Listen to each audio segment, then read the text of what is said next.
દાહોદમાં હાઈવેના કામને લઈ ખેડૂત આગેવાન મુકેશ ડાંગીની ધરપકડ, 14 ગામના ખેડૂતોની પ્રાંત કચેરી ખાતે રજૂઆત। દાહોદ ઝાલોદ તાલુકાના 14 ગામના આદિવાસી ખેડૂતોની આ હાઈવેમાં માટી પુરાણ કરતા વરસાદી પાણીનો યોગ્ય નિકાલની વ્યવસ્થા આ હાઈવે ઓથોરિટી દ્વારા કરવામાં ન આવતા ખેડૂતોનો પાક નિષ્ફળ જતા આદિવાસી પરિવારોને પોતાના પરિવારનું ગુજરાન ચલાવવું ખૂબ અઘરું પડતા ખેડૂત આગેવાન મુકેશભાઈ ડાંગી દ્વારા હાઈવેનું કામ બંધ કરાવી દેવાની ચીમકી આપેલી હતી, જે અંતર્ગત હાઈવેનું કામ બંધ કરાવવા જતાં પોલીસ દ્વારા ખેડૂત આગેવાન મુકેશભાઈ ડાંગીની ધરપકડ કરી લીંબડી લઈ જવામાં આવેલ હતા। ત્યાં ખેડૂતો પહોંચતા મુકેશભાઈ ડાંગીને તાત્કાલિક લીંબડીથી ચાકલિયા પોલીસ સ્ટેશન લઈ જવામાં આવેલ હતા, પરંતુ ખેડૂત આગેવાનની ધરપકડ થતા 14 ગામોના ખેડૂતો પ્રાંત કચેરી પહોંચ્યા હતા। ત્યારબાદ મુકેશભાઈ ડાંગીને ચાકલિયાથી ઝાલોદ પ્રાંત કચેરી ખાતે લાવવામાં આવ્યા હતા, જ્યાં પાક નિષ્ફળના વળતર માટે અડગ રહેલ મુકેશભાઈ ડાંગીની ઝાલોદ પ્રાંત અધિકારી સાથે મીટિંગ યોજવામાં આવી હતી। ત્યાં પ્રાંત અધિકારી દ્વારા પાક નિષ્ફળની માંગણી સ્વીકારવામાં ન આવતા મુકેશભાઈ ડાંગી દ્વારા બે વાર સર્વેના અધિકારીઓ સાથેના દરેક કામ અને પાક નિષ્ફળના વિડીયોગ્રાફીના ફૂટેજ અને સર્વેની યાદી સાથે આવતીકાલ તારીખ 17 ડિસેમ્બરના રોજ મીરાખેડી ગામે સવારે 11 કલાકે તમામ માહિતી એકત્ર કરી બુધવારના રોજ હાઈકોર્ટમાં પિટિશન દાખલ કરવા અને ગાંધીનગર જઈ રાજ્યપાલ પાસે 14 ગામો ખેડૂતોના એક ડેલિગેશનને મળવા અને રજૂઆતો માટે એપોઇન્ટમેન્ટ લેવાનું નક્કી કર્યું। કેન્દ્ર સરકાર દ્વારા દિલ્હી મુંબઈ કોરિડોર હાઈવે જે અમારા ઝાલોદ તાલુકાના 14 ગામોમાંથી પસાર કર્યો અને એમાં આ હાઈવેમાં માટી પુરાણના કારણે જે અમારા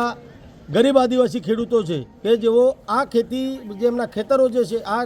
કોરિડોર હાઈવેમાં છીનવાઈ ગયા છે અને એમાંથી જે થોડી ઘણી જમીન બચી છે એમાં ખેતી કરી તેની ઉપજમાંથી અમારા પરિવારનું ગુજરાન અમારા ગરીબ આદિવાસીઓ ચલાવી રહ્યા હતા, પરંતુ આ વર્ષે આ કોરિડોર હાઈવેમાં અણગણ રીતે માટી પુરાણના કારણે જે વરસાદી પાણી હતું એનું વહેણ આ માટી પુરાણથી બંધ થઈ જતાં જે પાણી અમારા ખેતરોમાં ઘૂસી જતાં પાક અમારો સડી જતાં અમારી જે પાક અમારો હતો એ તદ્દન નિષ્ફળ જતાં આજે અમારા પરિવારજનોનું ગુજરાન ચલાવવા માટે અમારું જે ખૂબ અઘરું પડતા અમે અનેકવાર રજૂઆતો કરવા છતાં તંત્ર અને ઓથોરિટી દ્વારા અમારી એક પણ જે રજૂઆત હતી એ સાંભળવામાં ન આવતા હમણાં 3 દિવસ પહેલાં અમે પ્રાંત અધિકારી શ્રી ઝાલોદને આવેદનપત્ર આપેલું અને એમાં ચીમકી ઉચ્ચારેલ હતી કે જો અમારું પાક નિષ્ફળનું વળતર અમને આપવામાં નહીં આવે અને તમારે પાક નિષ્ફળ ના આપવું તો કશું વાંધો નહીં, પણ જે અમારા ગરીબ પરિવારો છે એમનું ગુજરાન ચલાવવું આજની તારીખે અઘરું પડ્યું છે, તો દરેક પરિવારને 2-2 ક્વિન્ટલ ઘઉં અને 2-2 ક્વિન્ટલ મકાઈ આપવામાં આવે એવી અમે માંગણી કરી। એક શરમજનક બાબત અમે સરકારશ્રી અને તંત્ર આગળ મૂકી હતી કે જે અમને જાતે શરમ આવે અનાજ માંગતા, પરંતુ અમારા પરિવારને પાડવા ખૂબ અઘરા હોય અમે પણ માંગણી કરેલ હતી, પરંતુ આજ રોજ અમે જ્યારે ચીમકી અનુસાર આ હાઈવેનું કામ બંધ કરાવવાની કોશિશ કરી તે વખતે અમારી ધરપકડ કરી અમને ડિટેન કરવામાં આવેલા છે અને હમણાં જે અમારા ખેડૂતો છે એ મને ડિટેન કર્યા બાદ પ્રાંત અધિકારીશ્રીની કચેરીએ દોડી આવતા પ્રાંત અધિકારીશ્રી રૂબરૂ મિટિંગ કરવામાં આવેલ, પરંતુ પ્રાંત અધિકારીશ્રીએ પણ અમને એવો જ જવાબ આપેલો છે કે ભાઈ અમારા કાયદામાં નથી આવતું એટલે અમે આ તમારો પાક નિષ્ફળ છે એનું વળતર આપી શકીએ એમ નથી। એટલે આવનાર સમયમાં અમારા બાળકોનો ભરણ પોષણ માટે અમે આવતીકાલે મિટિંગ બોલાવી છે તમામ ખેડૂતોની અને અમે જે 2 વખત સર્વે કરાવવામાં આવ્યું ઓથોરિટી અને તંત્ર દ્વારા એ તમામ વિડીયો ફૂટેજ અને જે અમારા ફોટા છે જે અમે અમારી માંગણી મુજબના ફોર્મો ભરેલા છે એ તમામ ફોર્મો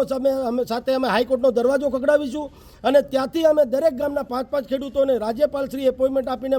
અમને મળવાનો મોકો આપે એવા માટે અમે રાજ્યપાલશ્રીની પણ એપોઇન્ટમેન્ટ લેવાના છે અને રાજ્યપાલશ્રીને જે અમારો પાક નિષ્ફળ થયો છે તમામ બાબતોના વિડીયો ફૂટેજ બતાવી રાજ્યપાલશ્રીને કહીશું કે અમારું જે TAC છે ટ્રાઇબલ એડવાઇઝર કાઉન્સિલ એ આવા નિર્ણયો લે છે, અમારા ગરીબોને મારવાના ધંધા કરે છે, જમીન તો સસ્તા ભાવે છીનવી લીધી પણ થોડી ઘણી જમીન જે બચી એમાં અમારા પરિવારનું ગુજરાન ચાલતું હતું એ પણ આ વરસાદી પાણી અને અનગઢ માટી પુરાણના કારણે જો છીનવાઈ જતું હોય તો અમારા બાળકો અમારા પરિવારનું અમારે ગુજરાન કઈ રીતે ચલાવવું। એટલે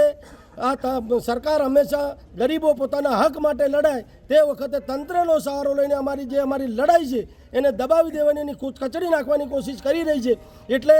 આવનાર સમયમાં જો સરકાર રાજ્યપાલશ્રીને હાઈકોર્ટ જો અમને યોગ્ય ન્યાય ના આપે તો અમારા પરિવારને ભૂખા મરવાનો વારો આવશે અને અમારા પરિવારો છે એ ભૂખે મરતા કોઈ ગુનાહિત પ્રવૃત્તિ તરફ ધકેલા છે તે દિવસે અમારા આદિવાસીઓના પરિવારો વેરણશેરણ થઈ જશે। માટે અમે રાજ્યપાલશ્રી અને હાઈકોર્ટનો સહારો લઈ જે અમારી માંગણીઓ છે માંગણી પૂરી કરવા માટેનો આજ રોજ નિર્ણય લીધેલ છે।